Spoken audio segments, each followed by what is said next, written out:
It's my nerd world, and welcome to it. This week's show is brought to you by Embark, the all-new science fiction space opera adventure. Audiobook available now, details later on in the show. And also Mack Weldon and MackWeldon.com, where you can get 20% off your first order by just using the promo code MNW. Boy, do we have a fantastic show lined up for you this week.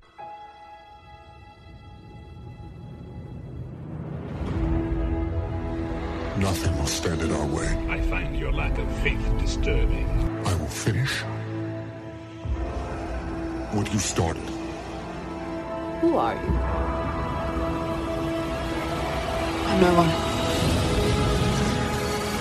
There are stories about what happened. It's true. All of it. The Force. It's calling to you.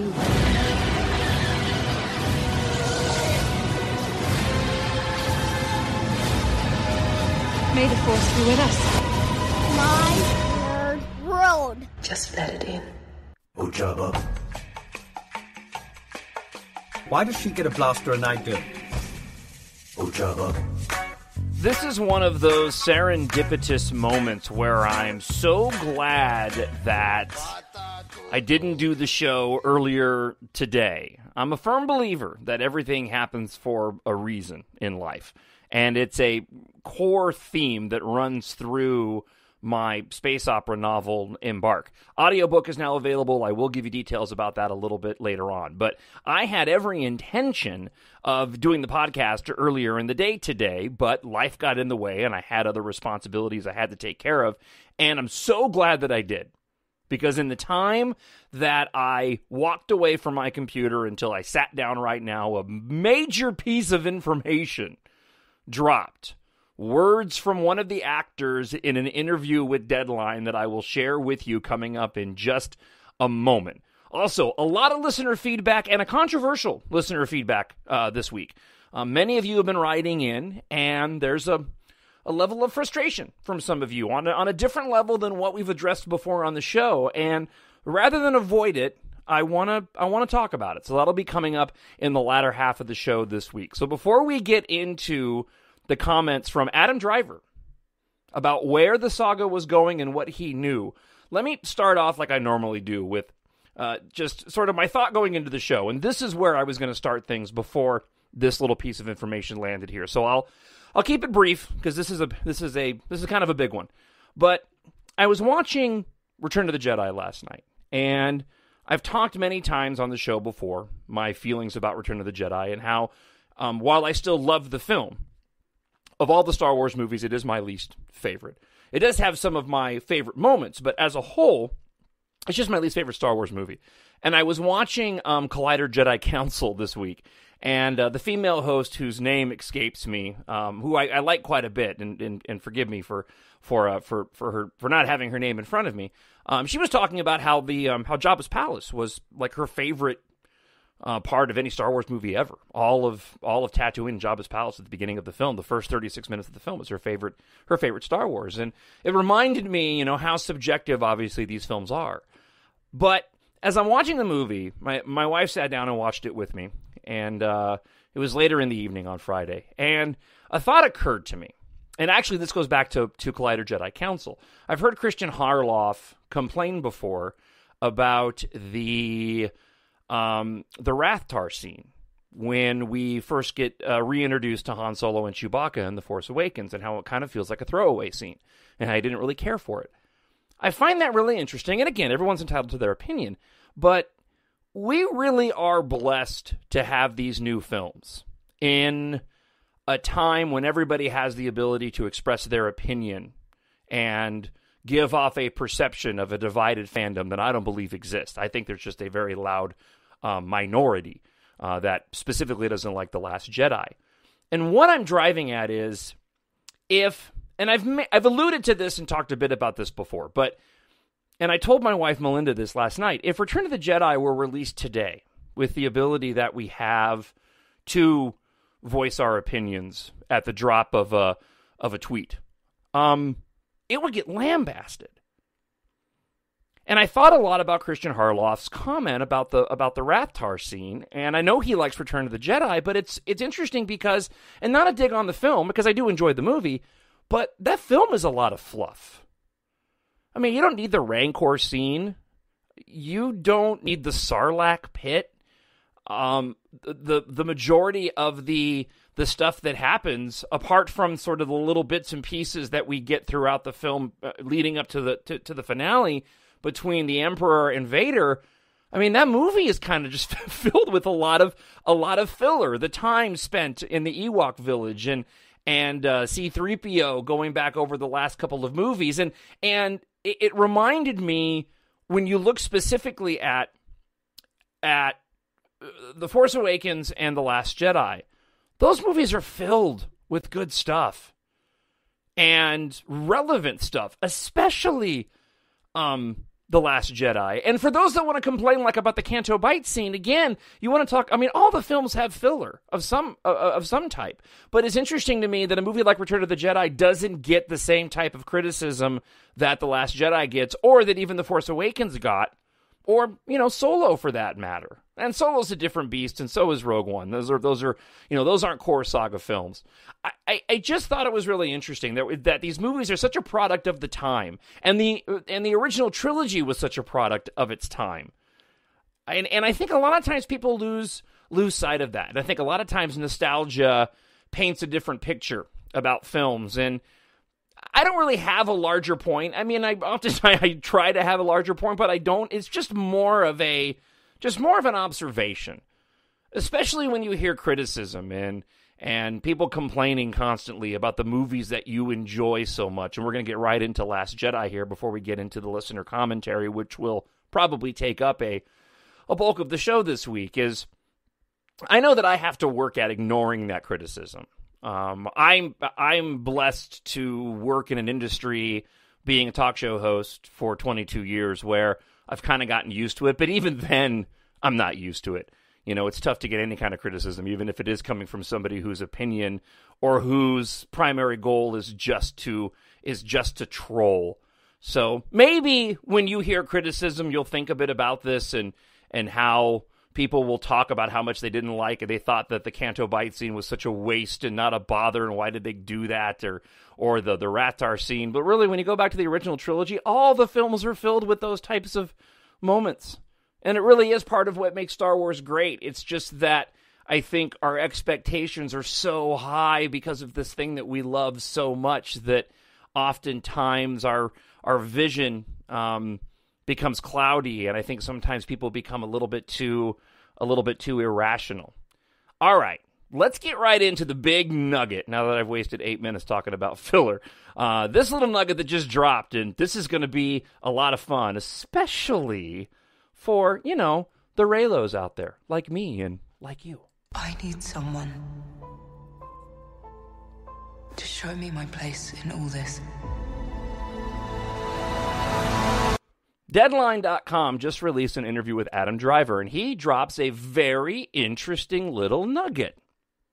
This year, you'll complete the Star Wars trilogy with Episode 9.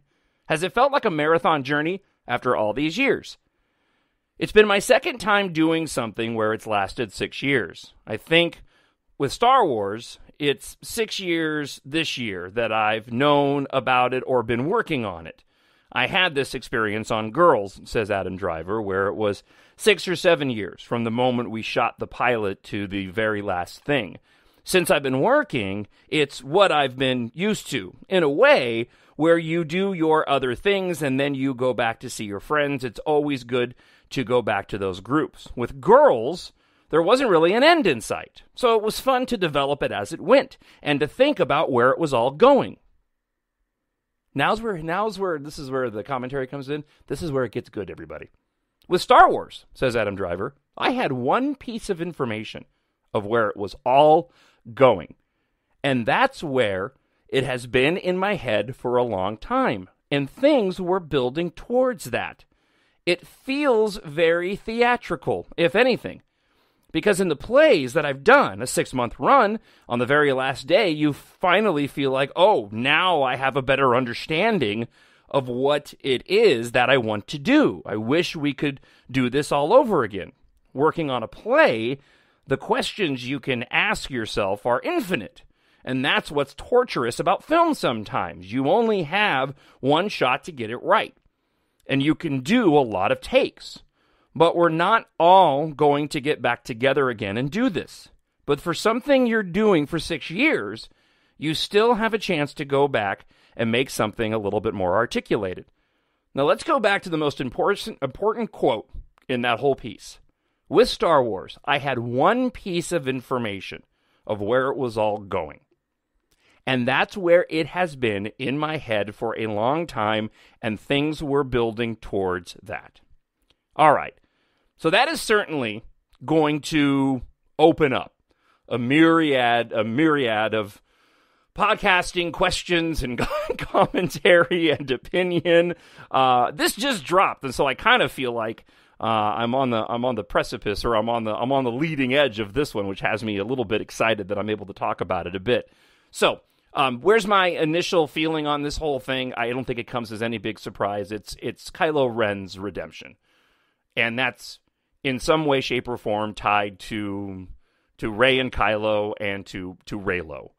I think that can mean a number of different things that we won't know until we see some of the imagery, and we probably won't know until we see the film. Looking at some of the comments made already about this, people are saying comments like this.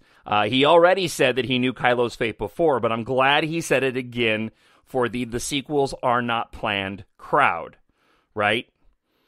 They might not have specific events planned, but stuff like Kylo's fate have to have been planned so the characters know how to play them. This is, and again, he said this before, but at a time when we're all clamoring for Episode 9 information, it's good that we've got something to chew on for the next few weeks, because I firmly believe that sometime right around the 23rd, we're going to get a title drop of the film, and we'll be off and running with this marketing campaign. Writing my story, and I'll just speak for me, and this is not, I will promo and talk about my book later on in the show, but I'm going to use the creative process that I've been through as an example of how I believe that this sequel trilogy has been mapped out. I set out to write my story and embark the first of my 3 books of this trilogy that I'm creating. I always knew had to happen to write the other 2 stories and to really tell the stories that I wanted to tell. My goal, because I've been a Star Wars fan before I was a fan of anything else, and this was all done out of my love of George Lucas and his creating of his own universe, I wanted to create my own universe. Something set apart from Star Wars, something that had the fun and adventure of Star Wars, but was wholly different. And I challenged myself to go and create that. And in my head, I know where this story is going. I know where it's going to end up. I know where the end of my 3rd story is going to go. But I will tell you from my own personal experience, I'm 20,000 words into the sequel. I know the beginning, middle, and end, but when I write, I just write, and ideas just come to me, and I create scenes, and I create different little storylines and characters that pop up and dialogue to fit that particular scene. I know a lot of people map stuff out, and I have particular events that I know I want to take place, but they all change and fluctuate, and it really doesn't get fully fleshed out and created until I just start writing. And the majority of what I end up writing is pure creation in the moment, things that I hadn't even thought of before. And I think about Rian Johnson and writing The Last Jedi, I bet it was very much the same thing. They knew the beats. They knew we're going to set things up here, we're going to have the First Order here, and eventually we're going to end up here in 9 with this particular thing happening, in my opinion, most likely Ben Solo, Kylo Ren, bringing about some type of resolution to this whole 9-story arc, whether it's through redemption and death or redemption and Reylo and them being together, right? But that's where this whole thing is going. And I think Rian Johnson knew that all along, and then he just crafted a story knowing that, okay, I have to get here, but I'll fill in the gaps here over what I want to see. And it makes all the sense in the world. And I talked about this last week. And there's some comments in here, and we'll get into it with the listener feedback coming up, where I know people disagree, and it's fine. It's all just opinion. And I'll continue to say that regardless of whether, and I'm not married to any of these ideas, regardless when episode 9 comes out, I'll just be happy to see it, and if it doesn't turn out to be exactly what I thought it was going to be, or what I'll be honest with you, I don't even really know what I want. I know I want resolution to the story, and we're going to get that. And I know what would kind of tickle my fancy when it comes to Kylo Ren and Rey, but my idea of what I would want between those two may not be the best idea. It's kind of like Mark Hamill, and people have made such a big deal about his comments surrounding The Last Jedi, and if you go back throughout the past 20, 30 years and listen to some of the ideas that Mark Hamill had for his character even back in the original trilogy, they were atrocious. Horrible ideas. And so it's a good example of how, the creators of these stories are really the only ones. Well, this is becoming more convoluted. Let me back up real quick. My point is, even a person like Mark Hamill, who plays the pivotal character, even he's got bad ideas that he thinks are good ideas. I have good ideas that are probably really, really bad ideas. But looking back at Adam Driver's comments, I had one piece of information of where it was all going. He knows where this is headed. I don't think it's going to come it's not going to come as a huge surprise to a lot of people when it happens, because a lot of people are going to have said, this is what's going to happen. A segment's going to say it's going to be Ben Demption, and a segment's going to say it's going to be Ben sacrificing himself, and a segment's going to say that it's going to be him going out in a being killed as the big bad, because that's what is supposed to happen. And one of those segments is going to end up being right, and the other ones are going to have to deal with the fact that they were wrong and decide whether or not they liked the choices that were made. Now, again, I will reiterate, I do think this is all heading towards Ben Demption. I think that that's where this whole thing was planned. And to me, that makes the most sense. Reylo makes the most sense. You don't spend as much time as Rian Johnson did with Kylo Ren and Rey and all of that. In my opinion, you don't do all that in The Last Jedi just to throw it all away in episode 9, as if it meant nothing at all. Now, that is also, right, I say that, but one could easily, and I know you can, and I'm sure you'll write me, talkshownerd@gmail.com, or drop me a comment on YouTube, and say, well, that happened in 9, that's the end of that in 9. He's fully committed to the dark side, and that's where he's going to end up. And you know what? There's an argument to be made about that. But I want to hear from you about these comments from Adam Driver, doubling down on this. Again, with Star Wars, I had one piece of information of where it was all going, and it was building towards that. And that's where it's been in my head for a long time, and things were building towards that. So what do you think? Drop me a comment. Again, talkshownerd@gmail.com, or you can leave a comment there on the YouTube page as well. When I found you, I saw raw, untamed power. And beyond that,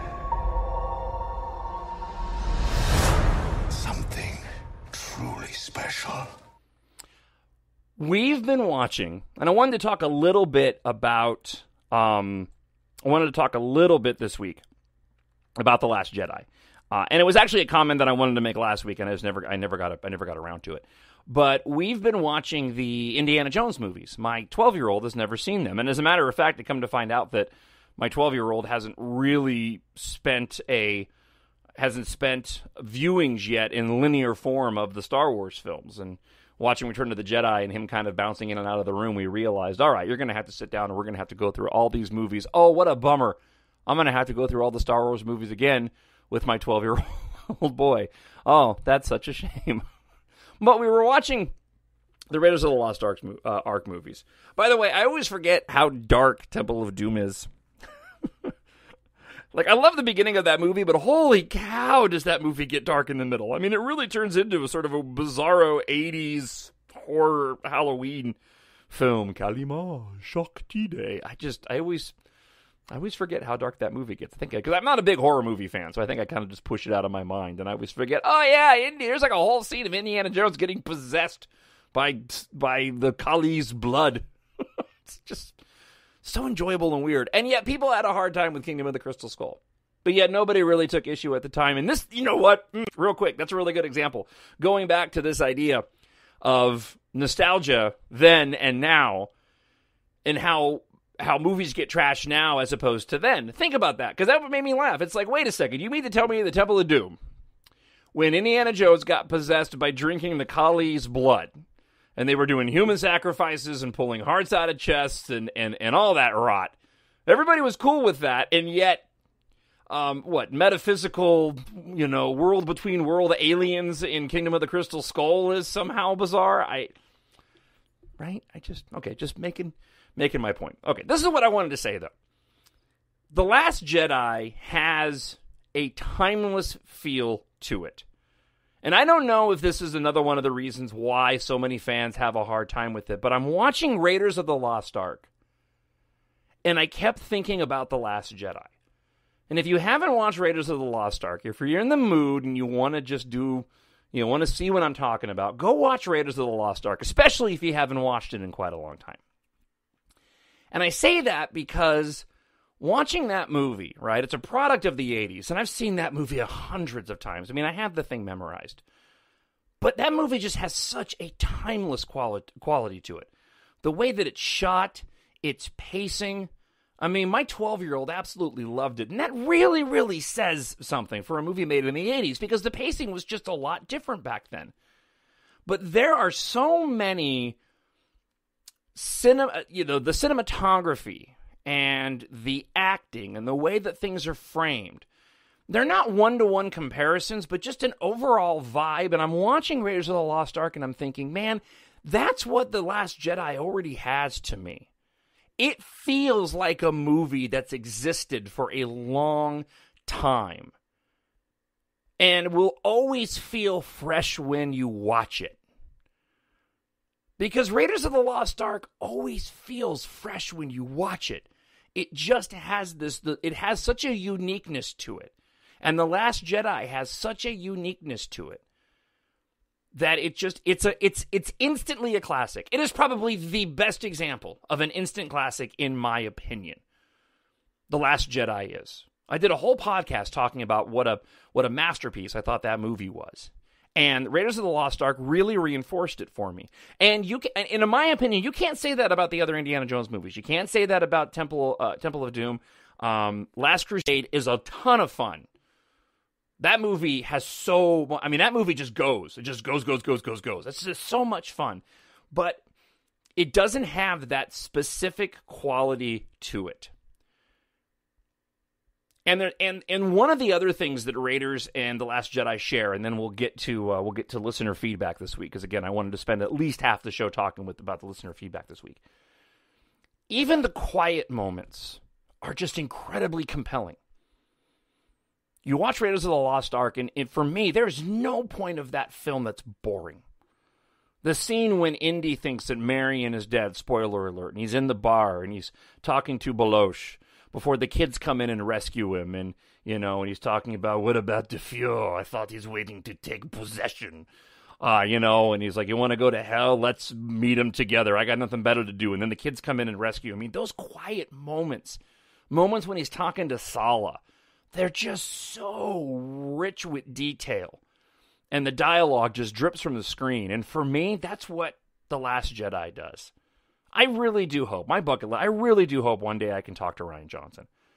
I have so many questions for him beyond some of the technical stuff that I've talked about before on the show, but I just want to pick his brain over the creative process. Because he was so meticulous and cared so much about just, making a film that I believe he wanted to see. And he was so careful with it. And again, that's why there's people so passionate on both sides. That's why there's people like me and like the majority of you that absolutely adore that film. And I also think that's why, action reaction. That's why you also have the other part of that fandom that just despises that movie. And Rian Johnson said it, and I know that people have used that quote against him, and I completely disagree. I think he's spot on. When he talks about making something special, and he says, well, you know what, if you're not ticking off part of the fandom, you're not really doing your job. And he's not meaning that he's going out there intentionally trying to tick off part of the fandom. He's saying that he's making something truly unique and special. And you can't do that unless you're going to go out on the limb, unless you're going to take risks. And when you take risks, inevitably you're going to go and tick off some people.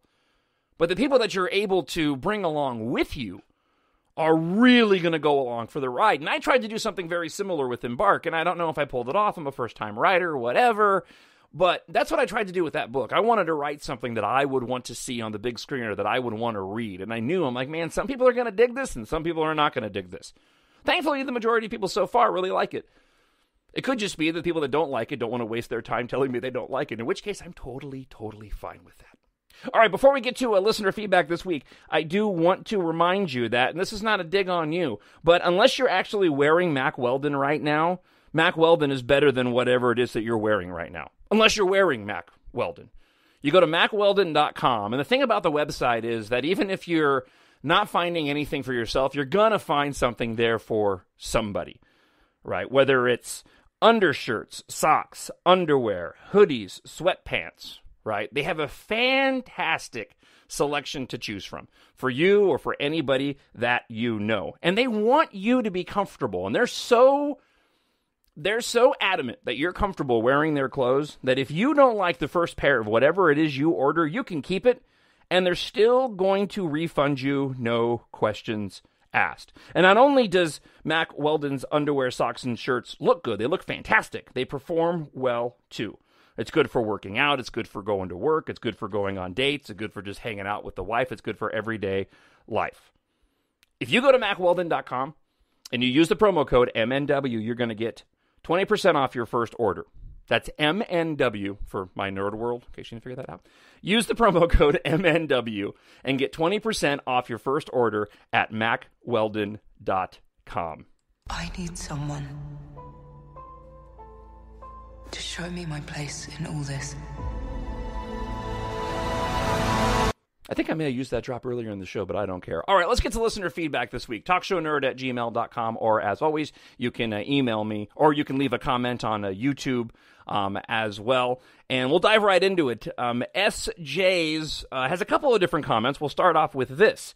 The fact that someone would try to change your opinion about a film tells me that they have a deeply seated bias against the film before it came out. Okay. SJ also writes this. There's a lot of questions in here, and we'll get to it. In your opinion, is J.J. Abrams still one of the most underrated filmmakers and writers and producers working today? Think about it for a second. He created the best TV pilot of all time, Lost. He breathed new life into the Mission Impossible series after the dismal Part 2, which means he had nothing to build on when he made 3. I love Mission Impossible 3. Like how 4, 5, and 6 use 3 as the template that they use to make all the future films. He saves Star Trek from absolute obscurity, like Big Time, and the second he leaves, Beyond crashes and burns, and now they don't even know if they're making another film for sure that I'm aware of. They actually shelved it. I guess the director walked off of the next Star Trek movie. I happen to like Star Trek Beyond. I think it's a lot of fun. I like J.J. Abrams' versions better, but I like Star Trek Beyond. He goes on to say, after the prequel trilogy came out, I don't remember another time in history where people didn't really care about Star Wars anymore. So the fact that he knocked it out of the park, both in marketing and film quality, and somehow made $940 million domestically, a record I don't see being broken ever anytime soon. And then on top of all that, his producing track record makes Steven Spielberg's track record in producing and just about everything else pale in comparison. He's a wonderful producer. Basically, what I'm trying to say is J.J. Abrams is insanely gifted, and I don't think he gets nearly the credit that he deserves. Well, maybe, but you just gave him a ton of credit. I think the thing about J.J. Abrams is that he's not controversial and he just makes good quality stuff. And that's just the bottom line. He's going to be around for a long, long time. He reminds me very much of a Steven Spielberg, where everything that he does is just solid for the most part. I think the difference between a J.J. Abrams and a Rian Johnson is Rian Johnson's going to take risks, and he'll succeed big time in those risks sometimes, but other times he's going to fail miserably. And I think for a guy like J.J. Abrams, he will hit highs, but his lows won't be as low. One more comment from SJ's. Since the Republic demilitarized, a great scene would be for them going to a hangar where the old ships are kept and walking through it and utilizing the old ships as well as the new ships. Yeah, I agree with you, and I've mentioned in previous podcasts that I really hope we see a wide array of ships from throughout all of the films. I'd love to see some prequel trilogy. I mean, I would die to see Rey in a Jedi Starfighter. Like one that was beat up, tattered, sort of worn down like the Millennium Falcon is, but how rad would that be? All right. Claudia Maria writes this. I love The Last Jedi so much that it was my first ever Blu-ray. The first feeling seeing it in the cinema never leaves me. It was so glorious. Nice show this week, John. Happy New Year. May the Force be with you. Thank you very much. I appreciate that. All right. We got a controversial one here. And I'm going to read it and comment on it, and I'm going to choose my words very carefully. I'm just going to be upfront about that. I appreciate everybody that writes in, but Jake Skywalker has some very specific and strong opinions, and I want to share them with you. The promotions of The Force Awakens, Jon and Daisy, were being presented as a possible couple. And I'm going to kind of go point by point on this. And again, I want you as an audience, you as a listener, I want you to make sure you really listen to what I say. Because I am going to choose my words carefully because I don't want to be disrespectful in any way. But they were being presented as a possible couple. I personally think that's subjective. I think that it was clear that these were somewhat dual protagonists in The Force Awakens. I personally never saw Jon and Daisy as a couple, but that's just my own personal opinion, right? It's all subjective. These same pictures where some Reylos would Photoshop poor Jon's face out and put in Adam's face on Tumblr. All these images who continue to push this theory of Reylo being the main theme in the sequel trilogy is disheartening. Because against the black actor is being pushed to the side by the white actors. Being an African-American who has faced racism in the USA, and finally thinking I would have some representation in Star Wars. And after The Force Awakens, I was really happy with what we got. Jon and Daisy were basically the co-protagonists, okay, we agree with that, and they had some great chemistry on and off the camera.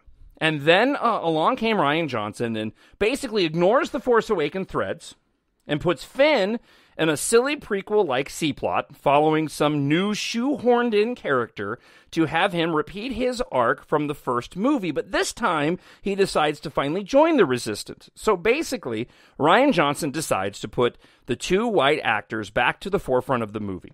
That was a huge blow for me as a black Star Wars fan. I really hope, with J.J. Abrams coming back, he will fix what damage was done in The Last Jedi. There was so much possible romantic threads in The Force Awakens between Rey and Finn. Yet, some fans get one scene between Kylo and Rey, and they purposefully Photoshop Jon's face out of the photos with Daisy and place it with Adam's face. I've personally never seen those. And that's just that. I'm sure they exist. I'm not denying their existence. I've personally never seen those. They also push a ship of Finn and Poe over one scene as well to make sure Kylo and Rey will be together. Okay.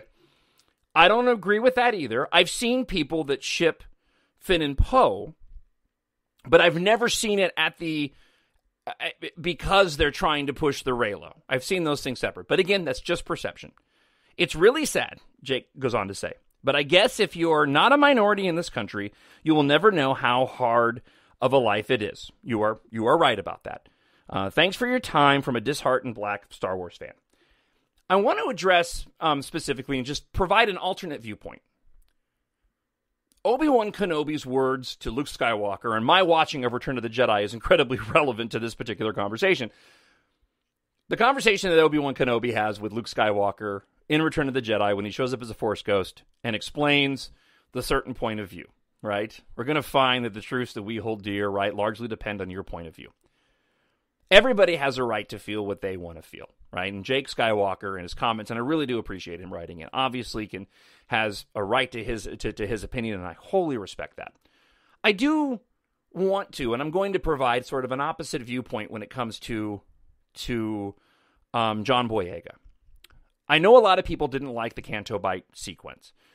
When the film was being made and the initial leaked footage came out, and we knew that we were going to this casino planet, I know that knowing other places that we were going in the film, mentally, that was like the thing that I was looking forward to the least. And when I initially saw the film, it was my least favorite part of the film. I love the Canto Bight sequence now. I really, really do. From top to bottom. The arc of John Boyega, I feel, Finn's character in The Last Jedi, actually doesn't get commented on enough. Because I think that Rian Johnson did a masterful job handling that character. I certainly see the relevancy of the characters of Ben Solo, Kylo Ren, and Rey, and their importance takes precedent over any relationship that Rey could have had, whether it's with Finn or whether it's with Poe, because I know a lot of you, or some of you, like to ship Poe Dameron and Rey. When the reality is, Rey's the main character of this saga, as is Kylo, being sort of the last of the Skywalker lineage. So just from a creation of the story standpoint, that makes the most sense that these two characters are the ones that are going to be pivotal to its finale, whether it's Reylo or not. But John Boyega's arc in The Last Jedi is wholly important. And if we're going to take a moment, and again, as a 46-year-old white male, okay, I can't speak to the racial difficulties of anybody else because I'm not anybody else. I can only speak to myself and my own personal difficulties, whatever they may be throughout my life.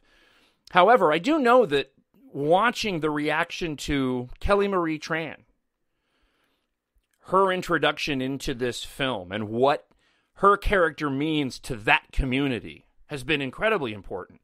It brought tears to my eyes to see all of the young girls and some boys dressing like her character, dressing like Rose at one of the recent conventions, especially after all the heat and criticism that she received. And don't forget, at the end of that film, John Boyega, and I probably haven't talked about it enough, but Finn was going to sacrifice himself. Finn was going to make the ultimate sacrifice and showed what a hero he is again, just like he did in The Force Awakens. At the end of The Last Jedi, he wanted to save his friends and thought that flying his ski speeder into that gigantic gun was going to be the thing that was going to save his friends, and he was willing to sacrifice himself. And it was only because of Rose's desire to keep him alive, saving the things that we love, that he ended up living. And they even shared a kiss there at the very end in that moment. Not to mention that little scene right at the end on the Falcon before we cut to the to Broom Boy at the end. So for this fan watching from the outside, I see John Boyega's character arc in The Last Jedi as incredibly important. His mission was incredibly important, and what he did and the decisions that he made to try to save his friend. I mean, the whole point was, he hadn't seen Rey, didn't know what was going on even when he woke up. So his whole motivation was to keep Rey safe, and then by the end of it, he wants to be a part of the Resistance so much so that he was willing to give his own life. And so you don't have a Finn character ending up with Rey, but you do have a Finn character potentially ending up, and based off of what we've heard on some of the rumors, that may be the case, ending up with this brand new character that's become really important to a specific community. So I certainly understand people's frustrations. I can't relate to people that aren't me, but I hope that provided at least an example of other individuals who may be dealing with similar situations and what those characters might have meant to them. I think the Star Wars, from beginning to end, has done just a fantastic job when it comes to diversity. And the thing that I've always appreciated about it is that it never felt forced to me. I don't want diversity for diversity's sake. I want I want diversity when it matters, when it matters to the characters, when it's relevant to the story, not just because to me, that's when it has the biggest impact and it means the most to people who can directly relate to those individuals and to the people who can't directly relate to those individuals. All right, let's read from ZBH. Super Bowl Sunday is basically the perfect time for an episode 9 teaser. Still 10 months from the movie and a whole 2 months before Celebration. That's plenty of time for hype to build up, and it would give fans a little taste of what's to come. I don't know if the fandom will be able to wait until April without seeing something. I don't think we're going to have to wait. All of the recent leaks have me very intrigued about where exactly the movie will go. And hopefully JJ throws in something really surprising to humble all of us who think we know exactly what he'll do for the final film. Thanks again for giving me my weekly dose of Star Wars positivity. Thank you, ZBH. Sue Skee writes this. Love your show. Look forward to it every week. Very positive. Can't wait to see the trailer. Thank you so much. You guys are so kind. I don't read a lot of these ahead of time, so I get thrown off. And I feel like I'm being self-congratulating, and I'm not. I really, that my inbox fills up, and I intentionally wait on a lot of these. So, Black-Eyed Lily writes this. Not being familiar with Kingdom Hearts, I looked up to see what I can learn about it, and I was under the impression you were talking about a movie, but it appears this is a video game. Is that accurate? Yes, that is accurate. And lastly, Jenny Reed writes this. It makes all the sense in the world. Yes, I love listening to someone who loves The Last Jedi the way I do. Hashtag Reylo is the endgame. I certainly think that it is, and I do really want it to be. These characters of Rey and Ben Solo and Kylo Ren, they went through what they went through in The Last Jedi for a very specific reason. And I think it's going to pay off in a huge way. And I'm really excited to see J.J. Abrams do it, man. I went back and I watched Super 8 in the course of the past few weeks. I love that film because of the characters, not because of the monster. Those kids in that film, man, he does such a fantastic job. And it's the same thing with Star Trek, too. Those two Star Trek movies. JJ just does, obviously Force Awakens aside, he just does a fantastic job with characters. Mission Impossible 3, same thing. That group of characters is just fantastic. All right, I'm going to spend a little bit of time talking about Embark right here after the outro, so I hope you stick around to listen to it. Other than that, thank you so much for hanging out with the show again this week. Hopefully, we're less than 2 weeks away from a trailer or a name drop, a title drop, and I can't wait to be here to talk to you about it. talkshownerd@gmail.com. Drop me a comment on YouTube and have yourself a fantastic week. The Force will be with you. Always. My nerd world. All right, I got about 2 minutes left to promo my book. Go to Amazon.com, Jon Justice, and look for Embark. It is the story at its center of a boy who loves a girl who unwittingly with his friends has to make big decisions to save humanity, essentially. Right? Flight culture has replaced car culture in the near future. Earth is now in jeopardy of total, complete apocalypse and disaster. And because of a discovery that Taft and the girl that he loves, Katha, makes, they are thrust into the middle of this fight between good and evil. The reception on the book has been fantastic. I really hope you'll go and check it out. Right now, you can get the ebook for $2.99. You can get the paperback for $13.99. You get the ebook for free when you purchase the paperback. And I am very excited to tell you that the audiobook is now available. It's almost 12 hours long. I narrated it and edited it and produced it and spent a lot of time creating the audiobook. I really hope you'll go and check it out. It is also available at Amazon.com, also on iTunes and Audible as well. You can also, if you search on iTunes, Embark and Jon Justice, you're going to find the audiobook there. And I know there's some discounted pricing depending on what you use and depending on what you may or may not have purchased already, but go get it. This is my last big push on the book as I continue to write the follow-up. I really hope you'll go and get it. If you love Star Wars, I really do think you're going to love this book. And if you like listening to the podcast and you're not a big reader, go pick up the audiobook. I really had a great time doing it. I do the character voices in it, and I really hope you'll go in and check it out. So again, Embark, Jon, Jon Justice, Audible, iTunes, and then get the ebook, paperback, and audiobook. You can get that on Amazon. Thank you so much for your support. I really, really do appreciate it. There has been an awakening. Have you felt it?